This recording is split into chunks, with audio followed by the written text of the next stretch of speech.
guys! Welcome back to my channel. Kamusta na kayo? So, ang gagawin ko ngayon guys, how to prepare and cook magluba rice. So guys, hindi na ako maraming dagdag pa at ito na ipapakita ko sa inyo kung ano ang dapat nating gagamitin. So, let's go guys! And the black and eyes make my way into your mind, just to know what you knew. Restless every time we start locking eyes. Hello guys, ngayon ito na yung sinasabi ko sa inyo kanina na ating gagawin, magluba rice. So ito guys, meron tayong kalabasa, siling na green, ito ay zucchini, patatas, carrots, at yung talong o badinjal ay tapos ko na naluto noon pa, nakapress lang. So, let's go guys, magpiprito na tayo ng gulay.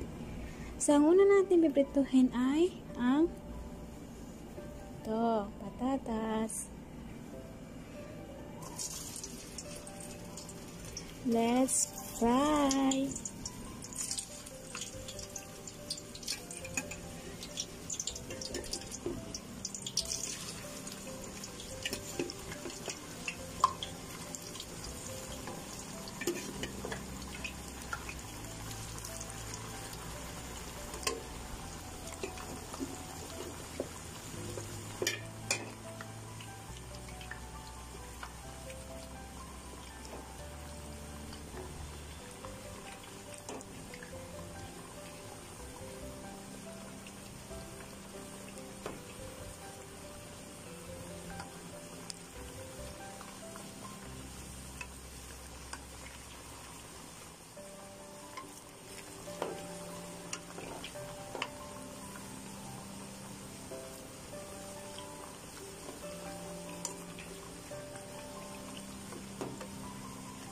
Then, i-add na natin ang carrots kasi pwede naman silang pagsabayin. Kaya, add the carrots.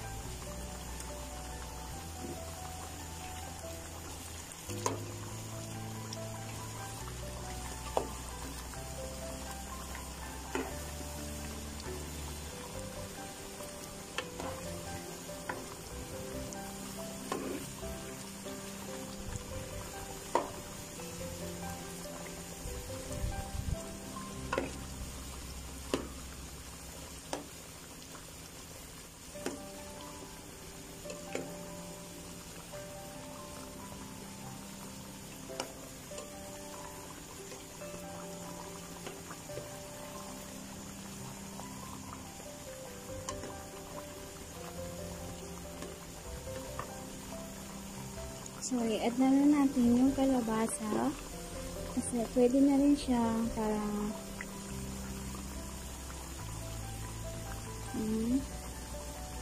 mabilis lang kasi lumambot yung kalabasa dito.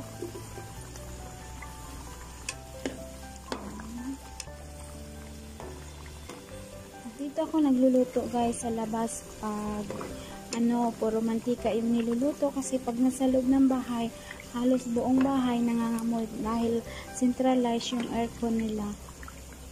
At buti na lang din ngayon ay medyo malamig-lamig na, hindi katulad dati mga nakaraan ay mainit ang panahon. Kaya salamat na rin at kaunti ang lilinisin kasi pag lahat ng pag nasa loob ang pagluluto, lahat ng mga ngamoy, lahat ng cabinet lilinisan. So okay na rin dito medyo sa labas. Pagpasyensyahan nyo na guys at maraming dala. Kasi sinishare ko lang sa inyo kung paano yung maging buhay ng OFW.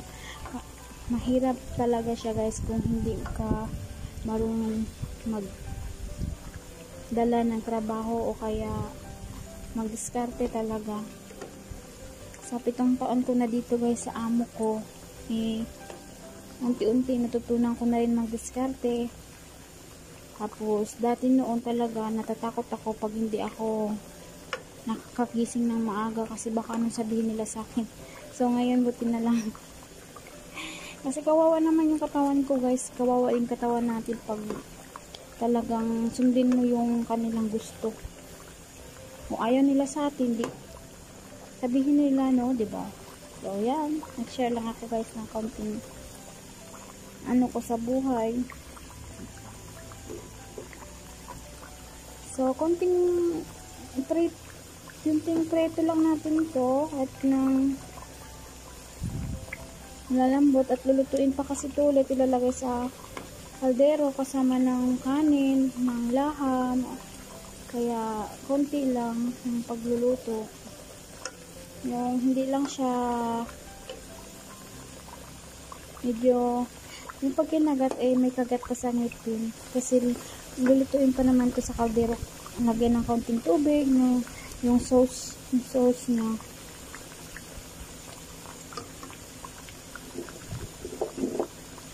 So ang anuhin na lang natin, ang huli na lang natin lulutuin ay ang chuchini, susini.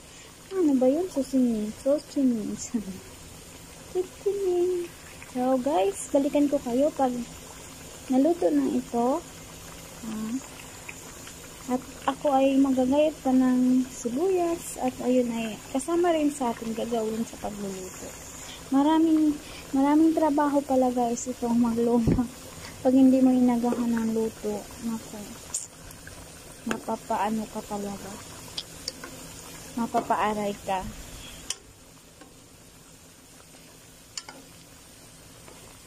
Tignan ko kayo, guys, pag pwede na siyang tanggalin at ilalagay na natin yung sashimi.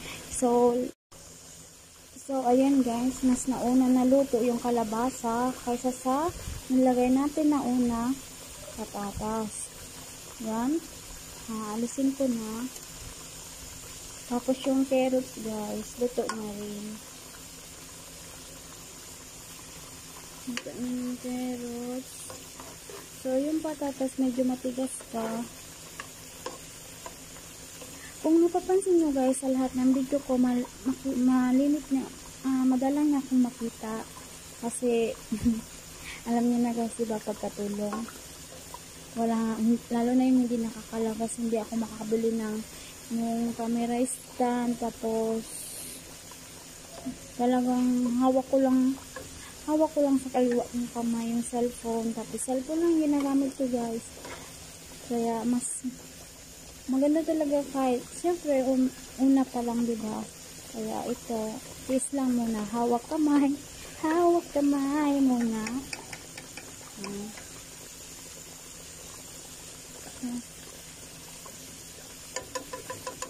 So, konti na lang matatapos na rin yung patatas.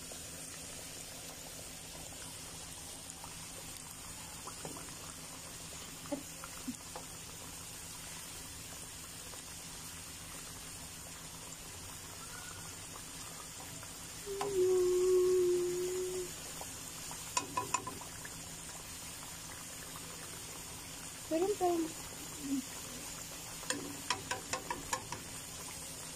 So, konti na lang, guys, yung patatas. Okay na. Hanguin na rin natin. Mas okay. Madali talagang lumambot yung ano, guys. Yung carrots at saka kalabasa. So, pero okay na rin ito. Tanggalin ko na. Para naman mabilis. Lalambot pa rin naman ito. So, ayun na, guys, yung aking naprito. Then, back na tayo dito. Sana!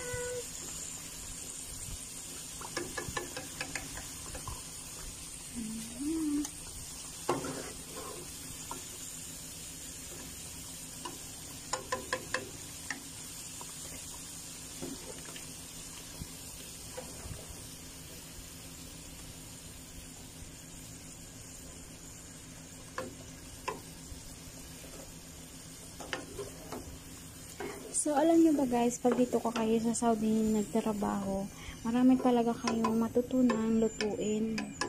Kaso lang, yung ibang ginagamit nila parang wala sa atin sa Pilipinas. Kaya, so ilalagay ko na guys yung ano, susini. Susini, chichin, susini. Susini. Nahirapan ako guys bigkas na to. Pero parang kalabasa siya na maliit. Kasi yung bulaklak niya, parang kalabasa maliit. Bulaklak niya parang bulaklak ng kalabasa. Sushimi. I don't know what is this. So, last na to guys.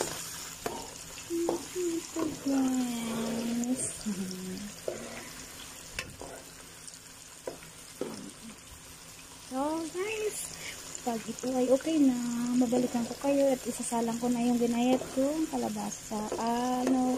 Ginayat kong sibuyas. So guys, pagtapos na ito, babalikan ko kayo pag nasalang ko na yung sibuyas. Papakita ko rin sa inyo ang aking sibuyas na isasala. So guys, ito na yung sibuyas natin. Nilalagay na natin siya sa frying pan at ating piprituhin. Ang tawag dito guys ay kishna. Para yung toppings sa prituhin natin. Topping siya sa kanin.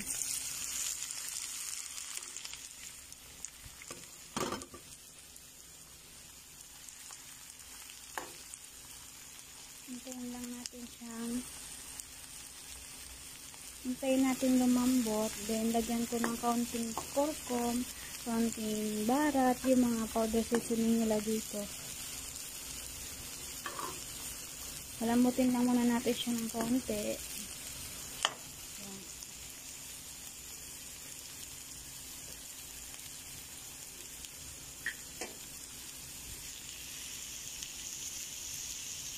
Masyadong mahangin dito sa labas guys. Na ano yung apoy na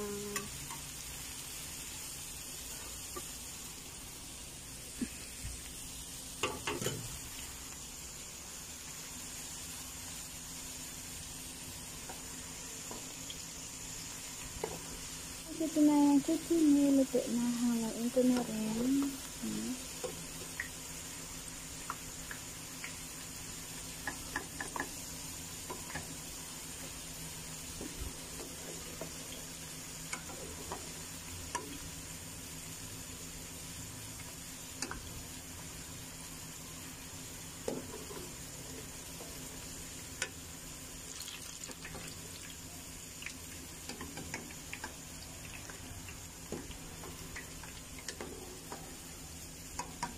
Ang hirap talaga maging kusinira, no? Kusinira na, lahat-lahat, all around.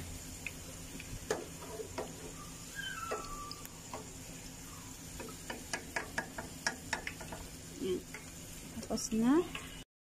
So guys, ngayon ilalagay na natin yung meat. Ito yung pressure cooker. So, i-click natin yung meat. Then, may 35 seconds siya or 35 minutes para lutuin yung kanyang meat. Then, pagkatapos na yan guys, siya ay mag-buzzer na. Tapos na. Then, so ngayon, nilagyan ko na ng mantika yan. Nilagay ko na rin yung sibuyas. Konting halo-halo lang natin siya guys. Then, pag pwede na siyang lagyan ulit ng bawang. At ito ay mapula na. Ilalagay na naman natin sunod yung yan na. Haluin lang muna natin siya. Then, yan, inad ko na yung bawang guys.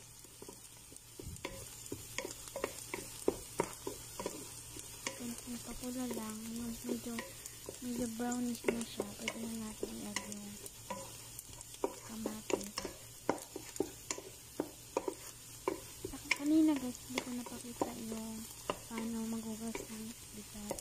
Dito guys, yung bigas pag nahugasan, kailangan mo siyang ibabad ng 25 minutes sa mainit na tubig. Kasi pag hindi mo siya binabad, matigas siya, hindi siya sabang maluluto. So, balik tayo ngayon guys sa ating nahalo na sibuyas at bawang. Ayan. Konting halo pa natin. So, ayan na guys. Mag-add ako ng tomato paste guys para maging mapula yung tubig ng laham. Kasi yung tubig ng laham siya yung ilalagay dun sa kanin. So yun guys, nilagay ko na yung laham.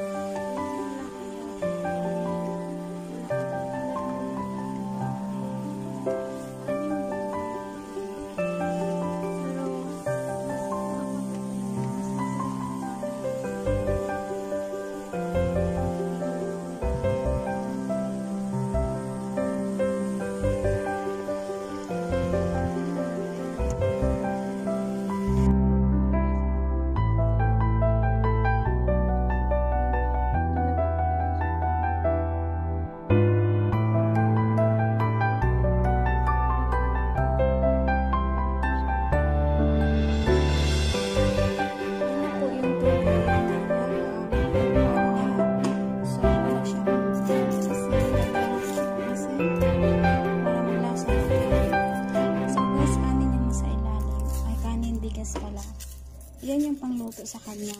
Tubig ng karne para lumasa. So, yan guys. Dinagdagan ko ng 3 kutsaritang asin. Siyang asin.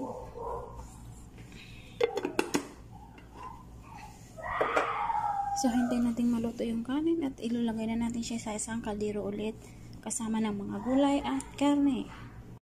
Guys, ito na yung pinirito natin mga gulay. Nilagay ko na dito sa kaldero at isasama na natin yung mga dapat nating ilagay. So, lagyan natin guys ng ito, masala powder, kurkum, 1 teaspoon, white, kaunting asin para maglasa. Then, i-add na natin yung pinirito natin kanina na sibuyas. Ito siya guys. Yan.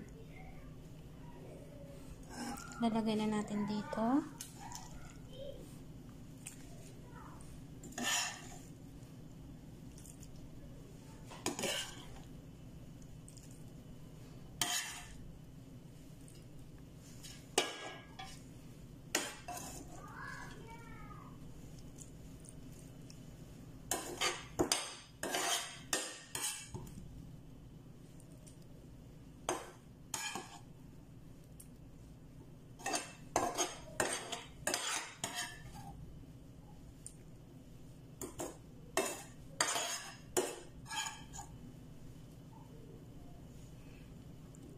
So, isunod natin guys ay yung karne.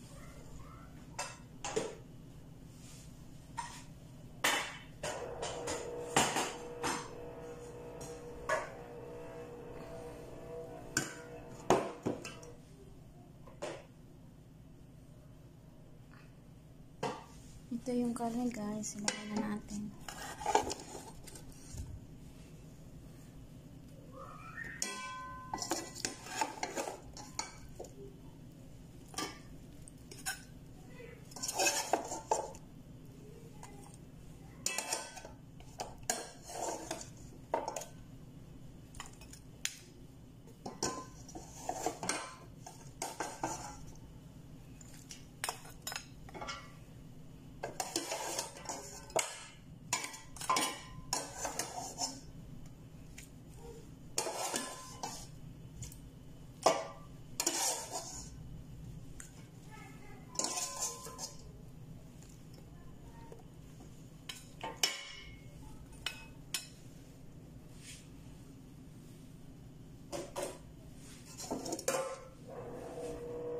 Lagyan natin ng kaunting sabaw para pang-absorb ng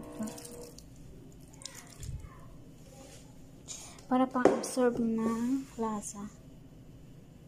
So, next natin ilalagay dito guys ay yung kanin. Ito guys, nalagay ko na yung kanin. So, ngayon ilalagay na natin siya ulit sa kalan ng ilang minuto para lumasa yung kanyang lasa. Ito guys,